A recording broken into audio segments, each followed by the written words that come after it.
Bonjour Florent, nous sommes sur Rock en scène 2014. Je suis avec Alice Lewis. Bonjour. Bonjour Florent. Comment allez-vous déjà? C'est une bonne stimulation Rock en scène. Ouais, c'est une bonne simulation. On a beaucoup bossé cet après-midi. Il y a eu des photos de fête, plein d'interviews. On a rencontré plein de gens. Enfin, j'ai rencontré plein de gens. Et voilà, on va aller s'installer bientôt, faire la balance et faire le concert qui est pour 10h du soir. Voilà.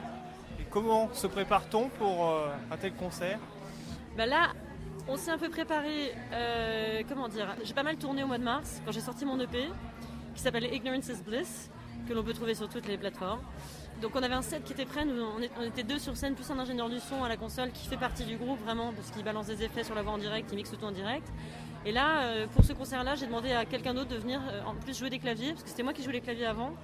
Et je trouvais que c'était moins bien pour la voix, en fait. Et puis surtout, scéniquement, c'était moins bien aussi, parce que j'étais un peu planquée derrière mon clavier. Donc visuellement, ça faisait un peu deux personnes derrière la machine, et là, on est un vrai groupe. Donc je pense que visuellement, ça sera mieux.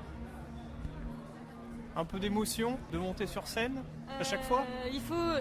Non, en fait, l'idée, c'est de... Moi, j'ai besoin d'un quart d'heure de calme, de parler à personne pendant 15 minutes avant de monter sur scène. Il faut se concentrer, en fait, vraiment. C'est un truc un peu de méditation. Et les sets sont prévus? Le set est complètement écrit, organisé, les transitions aussi. Après, il arrive toujours des accidents. Et moi, ça me dérange pas du tout, les accidents. Ça me fait plutôt rigoler en général. J'ai de partager mes émotions rigolotes avec les gens. Donc voilà. Donc oui, c'est préparé, mais on n'est jamais à l'abri d'un souci, de recommencer un morceau. Mais j'ai jamais trouvé ça très grave, en fait. Les plus grands, ça arrive aux plus grands. PJ Harvey, ça lui arrive sur scène des fois. Enfin, c'est pas grave, quoi. C'est que de la musique, hein. Le but d'un artiste, c'est de se mettre en danger aussi. Bah, tout le temps, en fait. L'idée, c'est de se renouveler, c'est de pas refaire la même chose tout le temps. C'est de chercher en permanence. Moi, je sais que si j'apprends pas des choses tout le temps, je m'ennuie. Vraiment. Voilà. Et cette EP, vous avez appris quoi? Cette EP, j'ai appris qu'aujourd'hui, ça sert à rien de sortir des albums tout de suite. Que ça sert même peut-être à rien de sortir des albums. Qu'il vaut mieux sans doute sortir des EP tout le temps. Pour être présent, parce que la musique, elle est passée à un espèce de stade. C'était déjà un produit avec le CD, mais là, c'est encore plus immatériel. Et elle se dilue dans une masse parce qu'il y a énormément de choses qui sortent. Et donc si on veut être présent et si on veut que les gens entendent ce qu'on fait, il faut sortir des choses régulièrement. Après, si on veut parler plus techniquement par rapport aux médias, c'est sûr que par exemple France Inter va pas vous accueillir tous les ans, 2 fois par an. Donc c'est plutôt pas mal de sortir un EP, là je parle de promotion surtout en fait, de sortir un EP pour préparer le terrain de la sortie d'un album. Ensuite, au niveau humain, c'est des amis à moi qui ont fait la réalisation. Je leur ai confié les chansons et je leur ai dit faites ce que vous voulez. Et ça a été une aventure humaine et musicale assez hallucinante. Ils ont fait un travail de dingue de production sur l'EP et en plus on a quasiment tout fait à la maison avec le matériel qu'on avait. C'est assez bien équipé parce que l'un est ingé son, l'autre est guitariste, mais c'est des producteurs aussi, enfin réalisateurs. Et voilà, donc l'EP fait partie de ça en fait. Et ça stimule la confiance? Alors pas toujours, on a souvent des gros moments de doute, comme tout le monde, des gros moments où on a l'impression que ça intéresse personne, que tout le monde s'en fout, machin, puis je sais pas, 15 jours plus tard, quelqu'un vous dit « Ah au fait, il y a quelqu'un qui m'a parlé de ton travail, qui adore, que je connais absolument pas, et qui a découvert par hasard ». Et donc finalement on se rend compte qu'on est quand même écouté, entendu, enfin que notre travail plutôt est entendu. Et voilà, en fait, il faut juste jamais s'arrêter de travailler. Il faut s'accorder des pauses, c'est super important pour se nourrir d'autres choses et tout ça, mais il faut jamais s'arrêter, il faut y croire, tout le temps. Voilà. Y croire, et ça passe également par le film. Alors le film, c'est plutôt quelque chose qui m'a aidé à apprendre à composer. Il y avait 2 autres compositeurs, parce qu'en fait, il y avait de la musique tout le temps. Donc c'était une très grosse BO. Moi, j'ai fait presque 20 minutes de musique pour le film, ce qui est déjà pas mal. Qui sont dans le film, dont la chanson de fin, mais aussi pas mal d'autres morceaux qui sont dans le film. Donc ça s'appelle Le Renard et l'Enfant, c'est le 2e long métrage de Luc Jacquet, celui qui a fait La Marche de l'Empereur. Et là c'était donc en 2007 et j'ai passé 1 an enfermé quasiment à écrire tout le temps. Parce qu'ils nous ont demandé d'écrire, de commencer à écrire avant même que le tournage soit terminé, pour leur donner des idées, pour le montage, etc. Donc ça allait dans les 2 sens.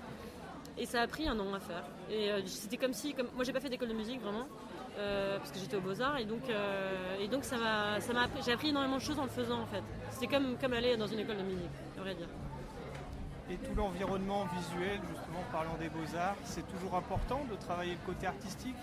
L'homme n'est pas unidimensionnel, donc c'est un peu logique d'avoir une vue à 360 Absolument, parfois. absolument. Mais d'ailleurs, je suis en train de faire un album en français qui a absolument rien à voir avec ce que je fais en anglais.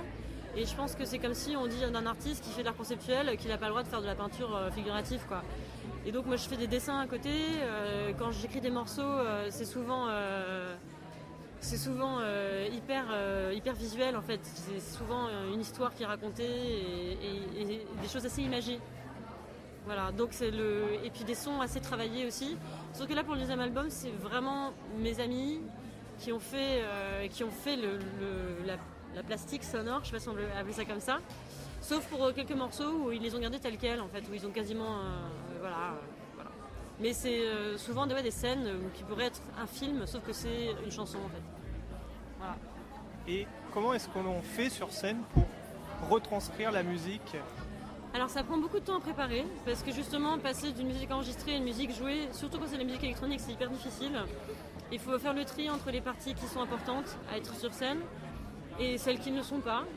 Et puis ensuite savoir ce qu'on va jouer soi-même et ce qui va être dans les bandes quand on fait de la musique électronique. Moi j'assume tout à fait de jouer avec des bandes. C'est comme j'ai mon ami Léonie Pernet qui joue avec des bandes aussi. Je crois que son surnom c'est Core VS Machine, je crois. Mais bon, on joue aussi par-dessus, et puis il y a d'autres morceaux où il n'y a pas de bande. Mais ce qu'il faut avant tout, c'est retrouver, c'est pas forcément ressembler au disque, mais retrouver une musicalité qui soit la plus forte possible. Ce sont des moments forts avec le public en plus. Oui, alors parfois ça arrive qu'il y ait des moments nuls avec le public, mais comme tout dans la vie en fait, des fois il y a des trucs nuls et des fois il y a des trucs bien. Tout est pareil en fait, c'est pareil pour tout le monde, dans tous les cœurs de métier. Mais oui, quand on sent que le public est avec nous, ça donne énormément d'énergie. Je suis sûre que c'est comme quand on est footballeur et que les supporters sont à donf. Et les prochaines actualités, c'est quoi ? Prochaines actualités, comme nous sortons l'album en janvier, moi je vais surtout travailler dans mon coin, avec d'autres artistes. Un photographe qui s'appelle Nicole Despy qui a fait le clip de Ignorance is Bliss, le single qui est sorti en mars. On va faire des photos pour faire la pochette du disque et pour la presse. Il faut qu'on fasse le mastering de l'album, il faut qu'on fabrique les disques. Donc on a beaucoup de travail en amont à faire, à préparer.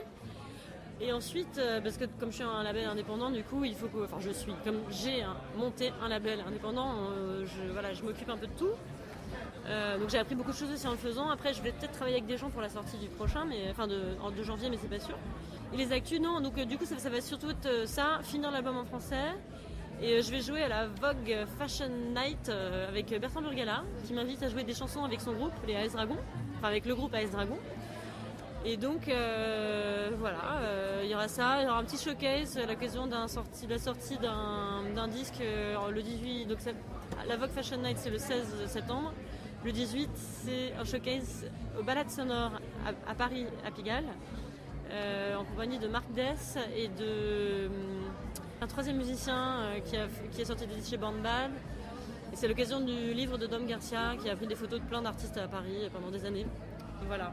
Et comme il nous a tiré le portrait, du coup on vient faire une jam. Je sais pas trop ce qu'on va faire en fait. Ça va être l'aventure. Voilà. Et c'est important de rester en label indépendant pour pouvoir cadencer, rythmer la sortie des musiques. Disons que soit vous travaillez avec un label en qui vous avez vraiment confiance, qui travaille bien et qui sait que le calendrier est une chose essentielle. Alors là, je m'adresse vraiment aux gens qui font de la musique ou qui veulent faire de la musique. Moi, c'est l'expérience personnelle que j'en ai retirée en travaillant toute seule, c'est que du coup, on peut effectivement gérer son calendrier tout seul. Et là, je travaille essentiellement avec un tourneur et une attachée de presse. Et pour l'instant, ça suffit. En fait. Après, on va voir comment ça se passe. J'ai besoin d'un peu de soutien parce que c'est moi qui ai tout fait. J'ai fait mon site internet. C'est vraiment très DIY. Mais avec, on a quand même mis des moyens pour le mixage et tout ça. Mais oui, le calendrier, la gestion du temps, c'est très important. Ouais. Merci beaucoup pour cette interview. Merci à toi.